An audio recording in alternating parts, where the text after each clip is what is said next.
ગુજરાતમાં છેલ્લા કેટલાય અઠવાડિયાથી ચાલી રહેલી મંત્રીમંડળના વિસ્તરણની અટકળો અને રાજકીય ચર્ચાઓનો આજે અંત આવ્યો છે।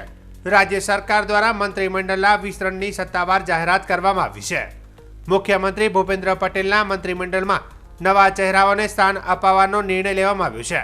આ નવા મંત્રીઓની શપથવિધિ આવતીકાલે શુક્રવારે 17 ઓક્ટોબરે સવારે 11:30 વાગે ગાંધીનગર સ્થિત મહાત્મા મંદિર ખાતે યોજાશે।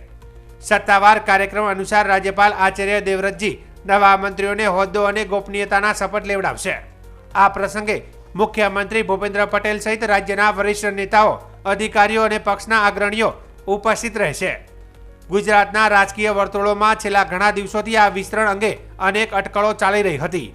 હવે આ જાહેરાત સાથે સ્પષ્ટતા થઈ ગઈ છે કે આવતીકાલે રાજ્યના નવા મંત્રીઓ પોતાનો શપથ લઈ સત્તાવાર રીતે કાર્યભાર સંભાળશે। આ મંત્રીમંડળના વિસ્તરણ સાથે શાસન વ્યવસ્થામાં નવા ઉત્સાહ અને નવો સમતોલ દેખાવ આવશે તેવી રાજકીય અણધારણાઓ વ્યક્ત થઈ રહી છે। 12:39 વિજય મુહૂર્તની અંદર નવા મંત્રીમંડળની શપથવિધિને થવાનું છે। એના અંગે આ આખી માહિતી કેટલા લોકો આવશે, શું આવશે એની વ્યવસ્થા આજે હું અને હર્ષભાઈ જોવા। રાષ્ટ્રીય નેતૃત્વની હજી સુધી કંઈ જાણ નથી, થશે તરત જ આપને કહીશું। અમારા ત્યાં ભારતીય જનતા પાર્ટીમાંથી ખૂબ મોટી સંખ્યામાં કાર્યકર્તાઓ